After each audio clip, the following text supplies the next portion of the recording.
এমনকি মুহাম্মদ রাসূলুল্লাহ সাল্লাল্লাহু আলাইহি সাল্লামের জন্মদিবস মৃত্যু দিবস পালন করারও শরীয়তের কোনো সিদ্ধান্ত নাই। আমাদের দেশে যারা এগুলি করে, এগুলি সুস্পষ্ট বিদআত। নবী করিম সাল্লাল্লাহু আলাইহি ওয়াসাল্লাম যেদিন পৃথিবীতে এসেছেন সেই দিন, অথবা যেদিন ইন্তেকাল করেছেন, একই দিনে এসেছেন, একই দিন ইন্তেকাল করেছেন, এই দিবস উদযাপন করা, আপনারা কি বলতে পারবেন যে সাহাবীদের চাইতে আমরা রাসূলুল্লাহকে বেশি ভালোবাসি? বলেন, পারবেন কেউ বলতে? তারা জীবন দিয়েছেন, তারা রক্ত দিয়েছেন।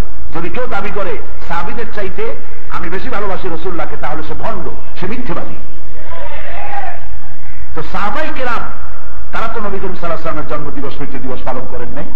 এই জন্য জন্মদিবস, মৃত্যু দিবস, বিবাহ দিবস আর এই জাতীয় দিবস পালন করা মরলে পরে কুলখানি আর 40 এ সবগুলো বিদআত, শরীয়তের কোনো ভিত্তি নেই। আল্লাহর রাসূলের ওফাতের পরে মুসলিমরা শিয়া, সুন্নি, ইবাদি বিভিন্ন উপদলে বিভক্ত হয়েছে। এর মধ্যে প্রধান দুটি উপদল হচ্ছে শিয়া এবং সুন্নি, এবং পরবর্তীতে আহমদিয়া বা কাদিয়ানি।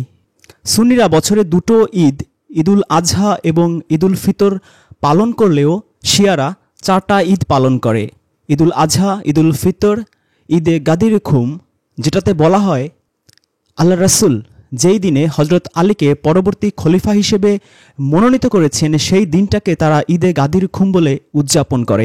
এবং এর পরবর্তীতে চতুর্থ যেই ঈদটা তারা পালন করে সেটা হচ্ছে ঈদে মিলাদুন নবী।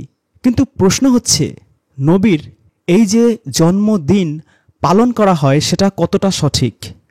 কারণ মহান আল্লাহ সূরা বানী ইসরাঈলের 36 নম্বর আয়াতে বলেছেন, যে বিষয়ে তোমার জানা নাই তার অনুসরণ করো না। নিশ্চয়ই কান, চোখ ও অন্তঃকরণ এদের প্রতিটির ব্যাপারে হাসরের মাঠে মানুষকে প্রশ্ন করা হবে, জিজ্ঞাসা করা হবে। তাহলে যে বিষয়ে আমাদের সঠিকভাবে জানা নাই সে সম্পর্কে বা সে বিষয়ে অনুসরণ করা কুরআন অনুযায়ী পুরোপুরি নিষিদ্ধ। এই যে আমরা ঈদে মিলাদুন নবী 12ই রবিউল আউয়াল পালন করছি, সেটা কি আমাদের পুরোপুরি জানা আছে? এটা কি সত্যিকার অর্থেই 12ই রবিউল আউয়াল? না, মোটেই তা নয়। সিরাতের বিখ্যাত গ্রন্থ আর রহিকুল মকতুম অনুযায়ী আল্লাহর নবী 9ই রবিউল আউয়াল জন্মগ্রহণ করেছেন। মুফতি মুহাম্মদ শাফিয়ের মতে তার জন্মদিন 4টা পাওয়া যায় সিরাত গ্রন্থে: 2 রবিউল আউয়াল, 8 রবিউল আউয়াল, 10 রবিউল আউয়াল এবং 12 রবিউল আউয়াল। সিরাতে খাতামুল আম্বিয়াতে গবেষক মাহমুদ পাশা জ্যোতির্বিজ্ঞানের আলোকে 9 তারিখ গ্রহণ করেছেন, কারণ আল্লাহর রাসূলের যুগে চন্দ্রবর্ষ হিসেবে সাল গণনা করা হতো, সৌরবর্ষ গণনা করা হতো না। তাহলে যেই দিনটি এখনও পর্যন্ত আমরা সুনিশ্চিত নই, সেই দিনটি অনুমানের ভিত্তিতে পালন করা কতটা যুক্তিসঙ্গত? তার চেয়ে বড় প্রশ্ন, নবী এবং রাসূলের পার্থক্য কি আমরা জানি? মুহাম্মদ সাল্লাল্লাহু আলাইহি ওয়াসাল্লাম তিনি কি আমাদের জন্য নবী? মোটেই তিনি আমাদের জন্য নবী নন। তিনি নবী হচ্ছেন সেই আরব অঞ্চলের নির্দিষ্ট সময়ের নির্দিষ্ট এলাকার কিছু মানুষের জন্য যাদের ভাষা আরবি। তখনকার নির্দিষ্ট টাইম পিরিয়ডের জন্য তিনি তাদের কাছে এসেছিলেন। নাও হি ইজ ডেড। একজন ডেড মানুষের অনুসরণ আপনি কিভাবে করবেন? তাকে নেতা আপনি কিভাবে মানবেন? Because he is dead.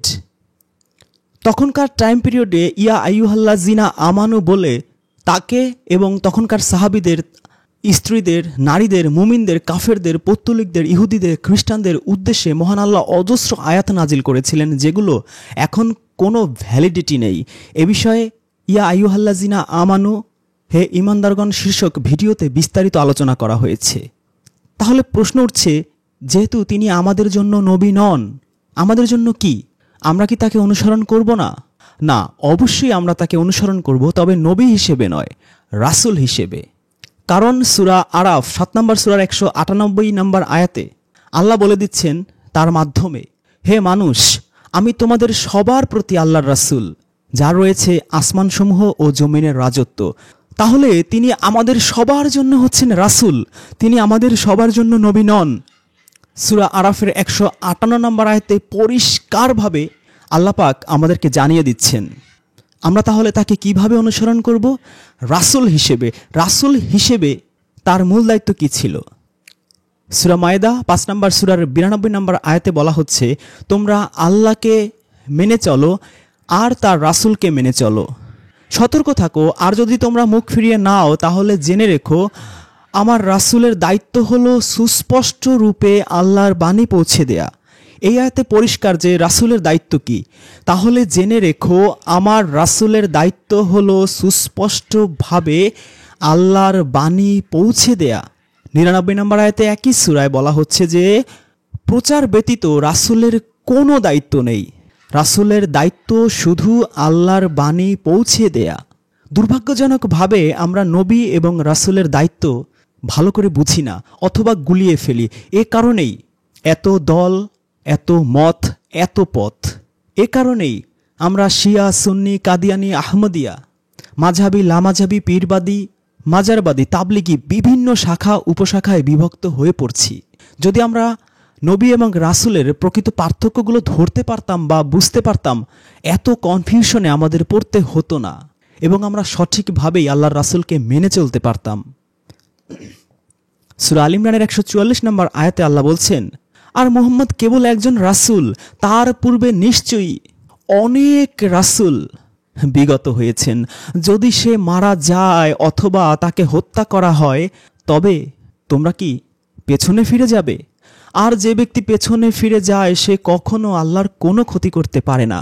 আল্লাহর নবীও মৃত্যুবরণ করেছেন, আল্লাহর রাসূলও মৃত্যুবরণ করেছেন। এখন প্রশ্ন হচ্ছে আমরা তাকে কিভাবে মানব, কিভাবে অনুসরণ করব? এটা যদি আমরা কোরআন থেকে পারফেক্টলি বের করতে না পারি আমরা শুধু পথভ্রষ্টই হব, তালগোল পাকিয়ে ফেলব।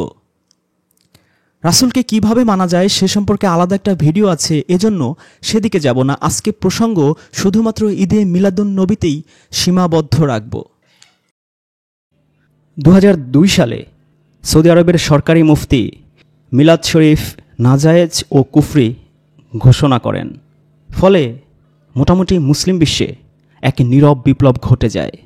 সৌদি আরব যে শুধু মিলাদ শরীফ নাজায়েজ ও কুফরি ঘোষণা করেছে, নিষিদ্ধ করেছে তাই নয়, তারা তাবলিগ জামাত নিষিদ্ধ করেছে, তারা মসজিদে ইফতার নিষিদ্ধ করেছে। ইফতারের জন্য কোনো ইমাম মুয়াজ্জিন টাকা তুলতে পারবে না, সে টাকা তোলা পর্যন্ত নিষিদ্ধ করেছে। এবং সৌদি আরব প্রতিষ্ঠার পর থেকেই সেই দেশে খানকা, দরবার, মাজার পূজা, পীর পূজা এগুলোকেও নিষিদ্ধ করেছে। প্রশ্ন হচ্ছে কেন? তারা কি ইসলামের শত্রু? অনেকেই সৌদি আরবকে ঘৃণা করেন, তাদের যুক্তি হচ্ছে ইসলামে রাজতন্ত্র নিষিদ্ধ।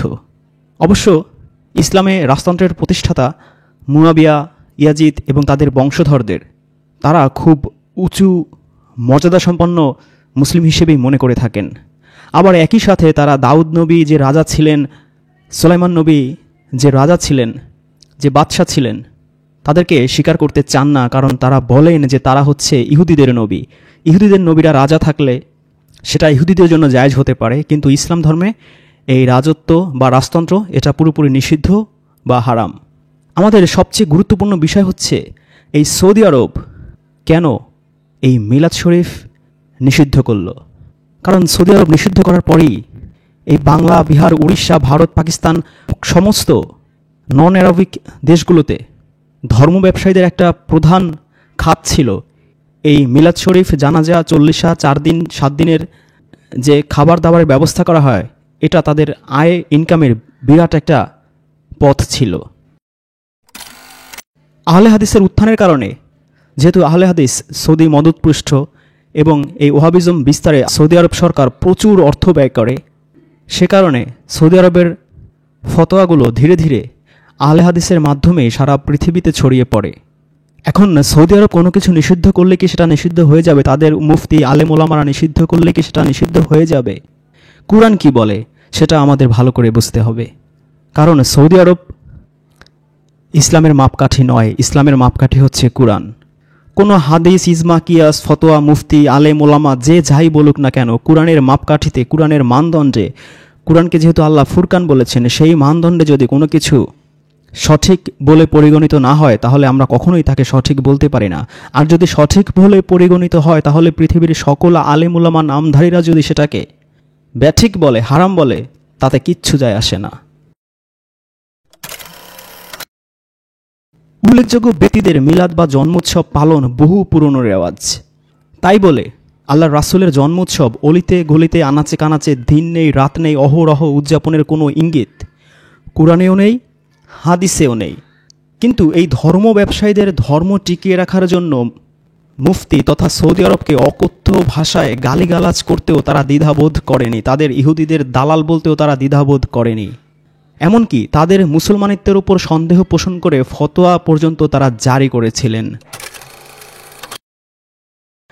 প্রকৃতপক্ষে মিলাদের অর্থ কী, উৎস বৈশিষ্ট্য এবং তার ফলাফল কী, কেন মুফতি অবৈধ ঘোষণা করলেন, তা সকলের জানা অপরিহার্য।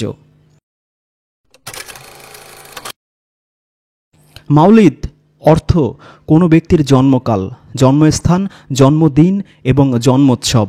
বিশেষ করে নবী হজরত মুহাম্মদ সাল্লাল্লাহু আলাইহি ওয়াসাল্লামের জন্মকাল অর্থে মিলাদ শরীফ বা মিলাদ শব্দের ব্যবহার করা হয়।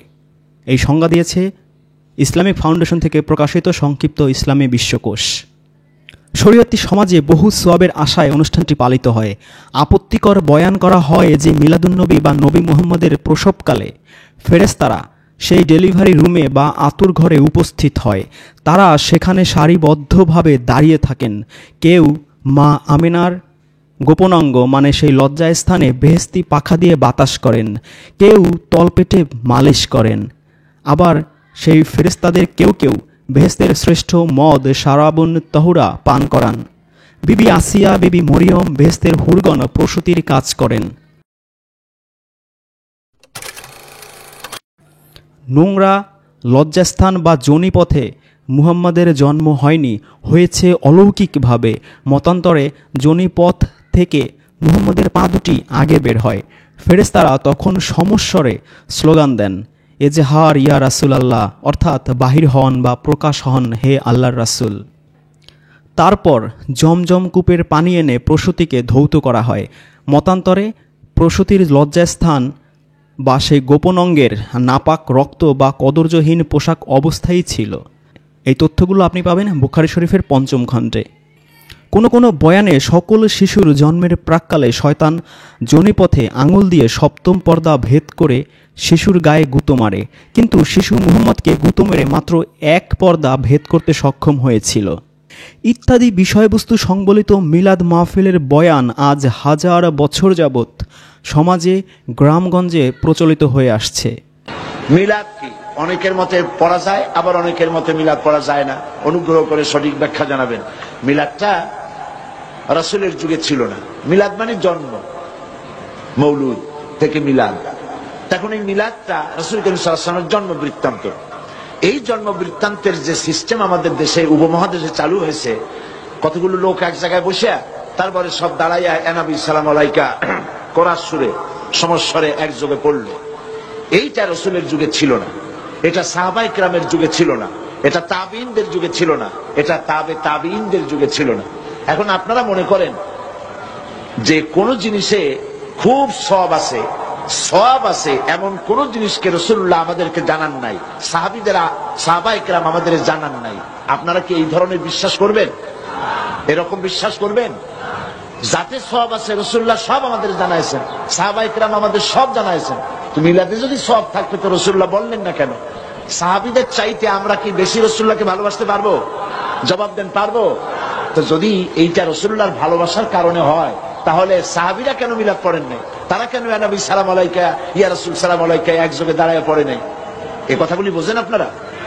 রাসূলের যুগে নাই, সাহাবীদের যুগে নাই, তাবিঈনদের যুগে নাই, তাবিঈনদের যুগে নাই। রাসূলুল্লাহর ইন্তেকালের ৬০০ বছর পর মিলাদ আবিষ্কার হয়েছে। এইরকম একটা সুস্পষ্ট বিদআত মুসলমানদের পালন করা উচিত নয়। সংক্ষিপ্ত ইসলামী বিশ্বকোষে বর্ণিত মিলাদের ইতিহাসে জানা যায়, মিলাদ মাহফিল সূত্রপাত হয় আল্লাহর রাসূলের প্রসূতি ঘরটিকে কেন্দ্র করে এবং এর উদ্যোক্তা খলিফা হারুনুর রশিদের মা এবং প্রসিদ্ধি লাভ করে সুফিবাদের প্রচেষ্টায়, যাদের অধিকাংশই শিয়া সম্প্রদায়ভুক্ত ছিল। সুন্নিরা 2টা ঈদ পালন করলেও তারা 4টা ঈদ পালন করত। ঈদুল ফিতর, ঈদুল আজহার পাশাপাশি তারা ঈদে গাদিরে খুম এবং ঈদে মিলাদুন্নবী পালন করত। ঈদে মিলাদুন্নবী তারা হুট করেই পালন শুরু করেনি, এর আগে তারা পালন করত হজরত আলীর জন্মদিন, আল্লাহ রাসূলের কন্যা ফাতেমার জন্মদিন, ইমাম হাসান এবং ইমাম হোসেনের জন্মদিন। কিন্তু যখন শিয়া ফাতেমি গোষ্ঠী, ফাতেমি রাজবংশ যখন মুসলিম বিশ্বের ক্ষমতার মসনদে আসীন হলো, তখন তাদের মতপুষ্ট শিয়া সম্প্রদায়রা হজরত আলীর জন্মদিন, ফাতেমার জন্মদিন, হাসান হোসেনের জন্মদিনের পাশাপাশি আল্লাহর রাসূলের জন্মদিনকেও রাষ্ট্রীয়ভাবে প্রতিপালনের ইলাহি ইন্তেজাম শুরু করে দেয় এবং এটার নাম দেয় ঈদে মিলাদুন্নবী। এই ঈদে মিলাদুন্নবীর মাধ্যমে শিয়া সম্প্রদায় মোট 4টা ঈদ পালন করে: ঈদুল ফিতর, ঈদুল আজহা, ঈদুল গাদিরে খুম এবং ঈদে মিলাদুন্নবী। যখন সুন্নি আলেম ওলামারা দেখলো যে এই ঈদে মিলাদুন্নবী বা মিলাদ শরীফ পড়িয়ে ভালো একটা অর্থ আয় রোজগার হয়, তখন এটা শিয়াদের হওয়া সত্ত্বেও তারা তাদের তরিকার মধ্যে এই মিলাদ শরীফটাকে ইনক্লুড করে। হাদিস এবং সিরাত গ্রন্থগুলো ঘাটলে দেখা যায় যে আল্লাহর রাসূলের মৃত্যুর 200-300 বছর পরেও আল্লাহর রাসূলের কোনো জন্মদিন বা কোনো মিলাদ অনুষ্ঠান তিনি বেঁচে থাকা অবস্থায় বা তার সাহাবীরা বা তাবেঈরা বা তাবিনরা পর্যন্ত কখনো কোথাও পালন করেননি। এমনকি আল্লাহর রাসূলের জন্মদিন যে 12ই রবিউল আউয়াল, এ ব্যাপারেও এখনও পর্যন্ত পৃথিবীর সকল আলেম ওলামারা একমত হতে পারেননি। কেউ বলেছেন 12 তারিখ, কেউ বলেছেন 17, কেউ বলেছেন 2 তারিখ, কেউ বলেছেন 5 তারিখ, কেউ বলেছেন রবিউল আউয়াল, কেউ বলেছেন রজব। অজস্র মতামত সিরাত এবং হাদিস গ্রন্থগুলোতে পাওয়া যায়। তো শিয়াদের উদ্ভাবিত এবং বহুল প্রচারিত এবং ফাতেমি রাজবংশের মাধ্যমে সারা মুসলিম বিশ্বে সম্প্রসারিত এই মিলাদ শরীফ সুন্নিরা বুকে টেনে নিয়েছে একমাত্র তাদের ধর্ম ব্যবসার সুবিধার্থে, যেহেতু এর মাধ্যমে ভালো একটা আয় রোজগারের ব্যবস্থা করা যায়। যদিও সুন্নিদের দৃষ্টিতে শিয়ারা যথাযথ মুসলিম নয় বলে সুন্নিরা নীতিগতভাবে এই অনুষ্ঠানের ঘোর বিরোধী, মানে যারা হক্কানি সুন্নি আছেন। তবে বর্তমানে ব্যবসায়িক লক্ষ্য সর্বত্রই প্রচার ও প্রসার লাভ করেছে। তবে ব্যবসায়িক লক্ষ্যেই শিয়া উদ্ভাবিত এই চতুর্থ ঈদ মানে ঈদে মিলাদুন্নবী সর্বত্রই প্রচার ও প্রসার লাভ করেছে এবং সৌদি আরব নিষিদ্ধ করার আগ পর্যন্ত এটা সমগ্র মুসলিম বিশ্বব্যাপী অলিতে গলিতে, হাটে বাজারে, ঘরে বাইরে সবখানে দারুণভাবে উদযাপন করা হতো। জন্ম ও যোনি সংক্রান্ত বিষয় আশয় সকলের কাছেই অশ্লীল, গর্হিত তথা লজ্জাজনক বিষয় বলে কাণ্ড জ্ঞান করে থাকেন। এমনকি পশুদেরও ওই লজ্জা স্থানটি, ওই অঙ্গটি প্রাকৃতিকভাবেই পর্দানশীল থাকে এবং তাদের প্রসবকালেও গোপন ও নিরাপদ একটু জায়গা তারা খোঁজে। শরীয়তের দৃষ্টিতে ওই সকল বিষয়াশয় প্রকাশ করা শ্রেষ্ঠতম লজ্জাকর ও গর্হিত কাজ বলে মনে করা হয়। অন্যদিকে মিলাদ মাহফিল নামে একজন নবীর প্রসব প্রক্রিয়া, ডেলিভারি প্রক্রিয়া, মৌখিক চিত্রগুলো সোয়াবের উসিলায় সারা বিশ্বে ঘরে বাইরে যেভাবে বয়ান করা হয়, তাতে ইসলাম ধর্মের বৈশিষ্ট্য জেনে শুনেই অপমানিত করা হয়, পদদলিত করা হয়। কপাল ভালো যে নিরীহ জনসাধারণ মিলাদের উর্দু, আরবি, ফার্সি, বাংলা মিশ্রিত বয়ানের অর্থ খুব একটা জানেই না। শ্রীকৃষ্ণের জন্মোৎসব যেভাবে হিন্দুরা পালন করে, সেখানেও তারা শ্রীকৃষ্ণের জন্মের সেই ডেলিভারি রুম বা আতুর ঘর বা তার জন্মের প্রক্রিয়া, যেই যোনিপথে তার জন্ম হয়েছে, সেগুলো নিয়ে তারা কখনোই আলোচনা করে না। কিন্তু দুর্ভাগ্যজনকভাবে এই আলেম ওলামারা দুটো পয়সার লোভে এরকম একটা বিষয়কে সারা বিশ্বব্যাপী ঘরে বাইরে সবখানে প্রচার প্রসার করে একমাত্র সোয়াবের ধোঁকা দিয়ে। নবীর জন্ম বছরের একটি নির্দিষ্ট দিন ও কালে, কিন্তু তা চন্দ্রবর্ষের কারণে প্রতি বছর 11 দিন পিছিয়ে অধিকাংশ মুসলিম দেশ পালনও করে। তারপরও দিন নেই, রাত নেই, স্থানকাল পাত্রের ভেদ নেই। অমুকের জন্মে, তমুকের মৃত্যুতে নবীর জন্ম উৎসব পালন। মদের দোকান, হুন্ডির দোকান, সুদের দোকান উদ্বোধনে নবীর প্রসব উৎসব পালন। নতুন বাড়ি উদ্বোধনে, গাড়ি উদ্বোধনে, দোকান উদ্বোধনে, ঘুষ বা মিথ্যা মামলা মোকদ্দমার জয়, পরীক্ষা পাশের আশায়, শবে বরাত, শবে কদর, বিয়ে, রোজায়, ঈদে, পদোন্নতিতে, রোগ মুক্তিতে, শিশুর চুলকামানিতে, সুন্নতে খাতনা, লিঙ্গ কর্তনে, মাজারে মাজারে, খাজা বাবার কল্পিত মাজারে, যাবতীয় সু ও কুকর্ম শুরু এবং শেষে নবীর প্রসব উৎসব বা জন্মদিন উৎসব বা ডেলিভারির দিন প্রতিদিন প্রতি মুহূর্তে যথাতথা প্রতিপালিত হচ্ছে। অন্যদিকে পীর কেবলার বা আপন প্রসব উৎসব বছরে একবারের বেশি তারা কিন্তু পালন করেন না সমাজে বিতর্কিত ও নিন্দিত হওয়ার ভয়ে, কিন্তু নবীর বেলায় ঠিকই প্রশংসিত হন, কারণ এতে তাদের ব্যবসাটা খুব ভালো চলে। প্রগতিশীল সমাজে এরকম বর্বরতা, এরকম নিষ্ঠুরতা, এরকম বেয়াদবি, ধৃষ্টতা ও নৃশংসতার নজির অন্য কোনো ধর্মে আছে বলে আমাদের জানা নেই। নবীর ওফাতের 1450 বছর পরেও প্রসব উৎসবে চিৎকার করে বলা হয় এজহার ইয়া রাসূলাল্লাহ, অর্থাৎ মা আমেনার লজ্জাস্থান বা গুপ্ত অঙ্গ থেকে আংশিক প্রসূত শিশু মুহাম্মদকে প্রকাশ হওয়ার বা বের হয়ে আসার বর্বরচিত অনুরোধ করা হয় সোয়াবের নামে, ধর্মের নামে। কথিত হয় রাসূলের জন্মক্ষণে ফেরেশতারা নাকি সারিবদ্ধভাবে ওই স্লোগান দিয়েছিল। সৌদি আরবে মিলাদ পড়লে তার শাস্তি বেত্রাঘাত কেন কেন মুফতি তা কুফরি ঘোষণা করেছেন তা কিছুটা হলেও পরিষ্কার আমাদের কাছে। এই ব্যবসা উত্তরোত্তর প্রসারকল্পে লক্ষ লক্ষ সোয়াবের লোভ দেখানো হয়।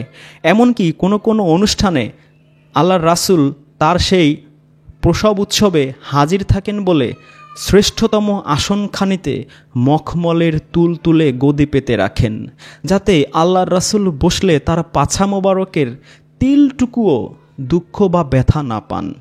দুর্ভাগ্যজনক এবং কষ্টদায়ক বিষয় হচ্ছে অলিতে এবং গলিতে সেই খাজা বাবার কল্পিত ওরস অনুষ্ঠানেও অনুরূপ দৃষ্টি আকর্ষণের জন্য, সাধারণ মানুষকে ধোঁকা দিয়ে বোকা বানানোর জন্য একই রকম দৃশ্যের অবতারণা করা হয়। তুলতুলে গদিসম্পন্ন একটা খালি চেয়ার ওখানে রাখা হয়, যাতে আল্লাহর রাসূল ওখানে বসে তিল পরিমাণ ব্যথাও না পান।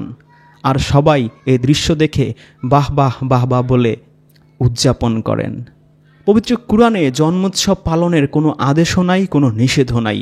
অতএব যে কেউ নিজের বা অন্যের জন্মোৎসব পালন করতেই পারে, যদি তা উদ্ভট, মিথ্যা, কল্পিত, সোয়াবের প্রলোভন বা পেশাভিত্তিক না হয় এবং ব্যক্তি ও সমাজ বিভ্রান্ত না হয়।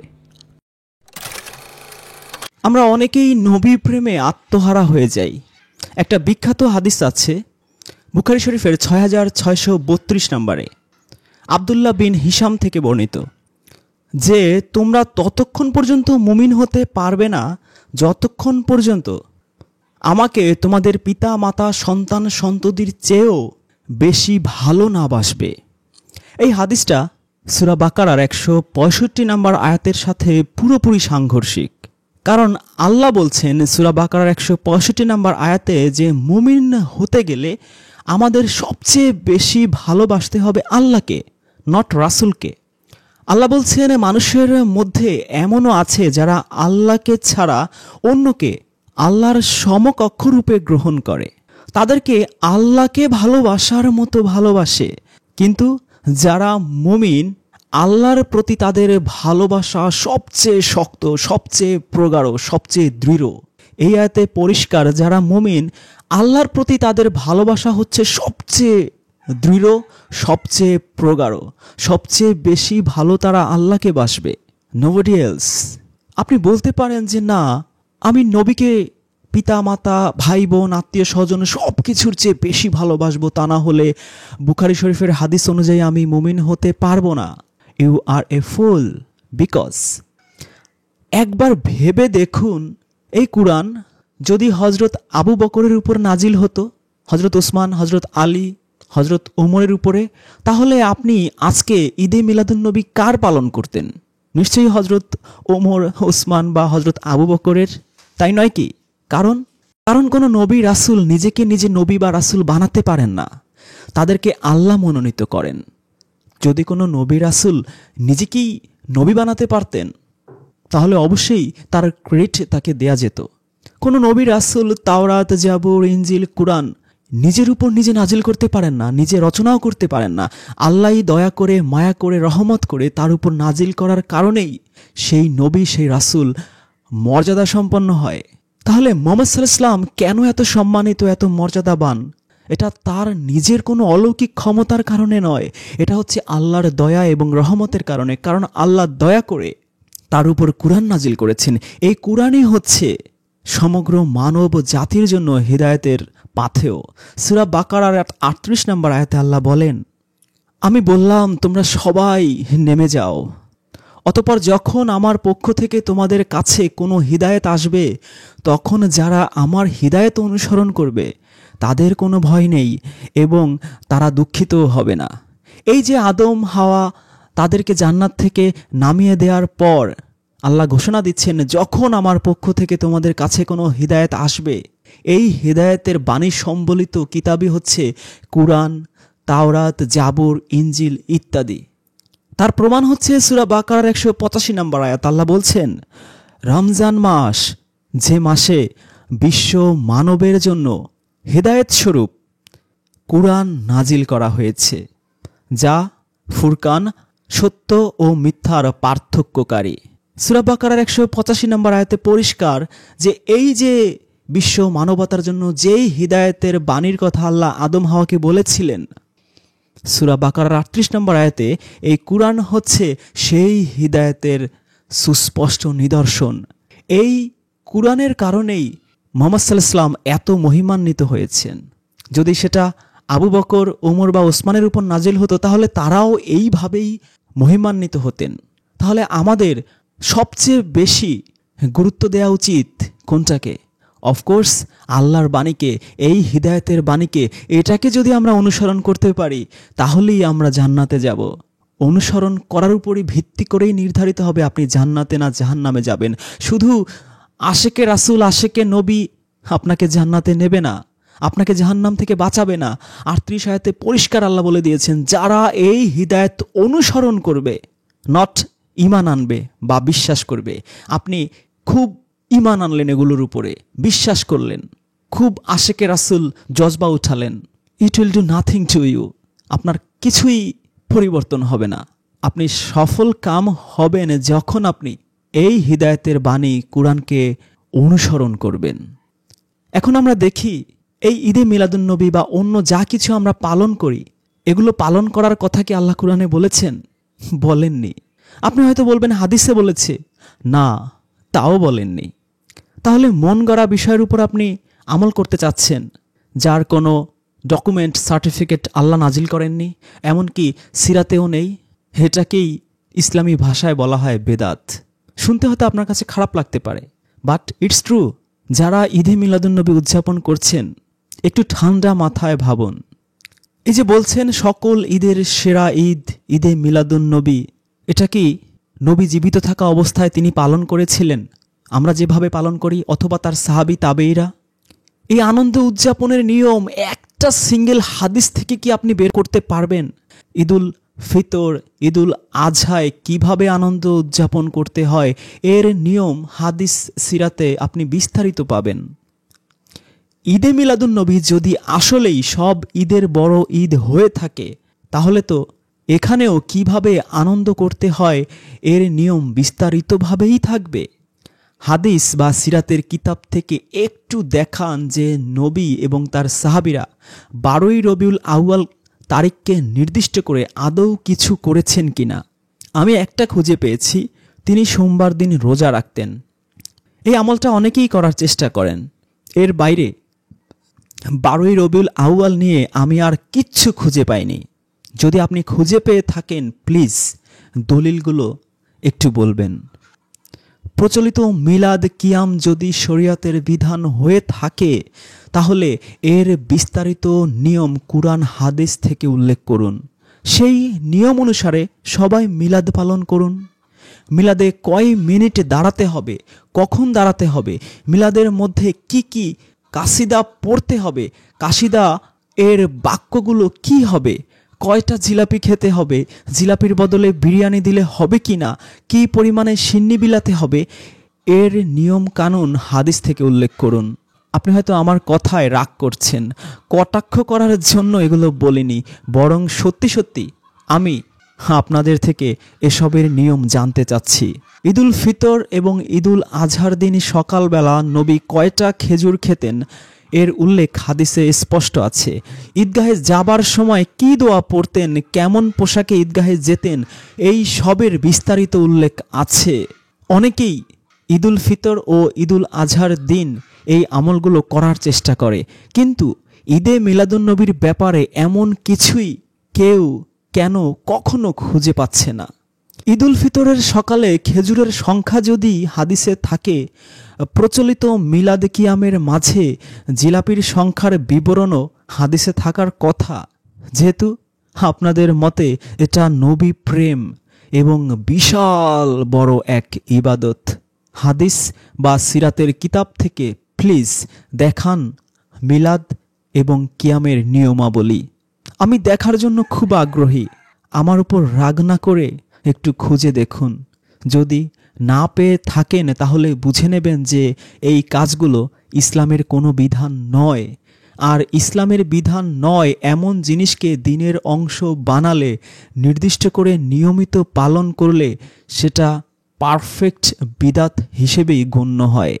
আপনি যদি বলেন নবীর জন্য আনন্দ প্রকাশ করতে আমার কোনো দলিল লাগবে না, এই চিন্তাধারার মধ্যে কিছু সমস্যা আছে। আনন্দ উদযাপন এমন এক জিনিস যার কোনো সীমা পরিসীমা নেই। আপনি যদি ইসলাম বহির্ভূত উপায়ে আনন্দ উদযাপনের নিয়ম উদ্ভাবন করতে শুরু করেন, এর কিন্তু কোনো শেষ থাকবে না। আজকে আপনি জুলুস করছেন, মিলাদ পড়ছেন, 50 বছর পরে আপনার বংশধরেরা আরও অনেক রকমের নতুন জিনিস করা শুরু করবে এবং এর সবগুলোই হবে ইসলাম বহির্ভূতভাবে। আর এটাই হচ্ছে দিনের মধ্যে নব উদ্ভাবন। আপনি যদি ইসলাম অনুসরণ করেন তাহলে অবশ্যই সীমার মধ্যে থাকতে হবে। আল্লাহর সন্তুষ্টি যদি অর্জন করতে চান তাহলে অবশ্যই আল্লাহর দেখানো পথ অনুযায়ী হতে হবে। যারা এই প্রশ্ন উত্থাপন করে আপনি তাদেরকে ইহুদির দালাল বলতে পারেন, নবীর দুশমন বলতে পারেন, গোস্তাকে রাসূল বলতে পারেন, কিন্তু আপনি হয়তো বুঝতে পারছেন না এগুলো অপবাদ এবং মারাত্মক গুনাহের কাজ। কারণ ইসলাম আল্লাহ পরিপূর্ণ করেই পাঠিয়েছেন পৃথিবীতে। ইন্না দিনা ইনদাল্লাহিল ইসলাম, দিন পরিপূর্ণ এবং পূর্ণাঙ্গ। এবং একদিকে সূরা বাকারার 38 নম্বর আয়াতে আল্লাহ যেমন বলেছেন, আমি যখন হিদায়াত পাঠাবো যে তার অনুসরণ করবে সে সফলকাম। আরেকদিকে সূরা বানী ইসরাইলের 36 নম্বর আয়াতে আল্লাহ বলেছেন, যে সম্পর্কে তোমার নলেজ নেই, জ্ঞান নেই, তা অনুসরণ করো না। নিশ্চয়ই হাসরের মাঠে তোমাদের চোখ, কান ও অন্তর প্রত্যেকটা বিষয় সম্পর্কে প্রশ্ন করা হবে। সেই প্রশ্নের জবাব আপনার কাছে যেন রেডি থাকে, প্রস্তুত থাকে। তা না হলে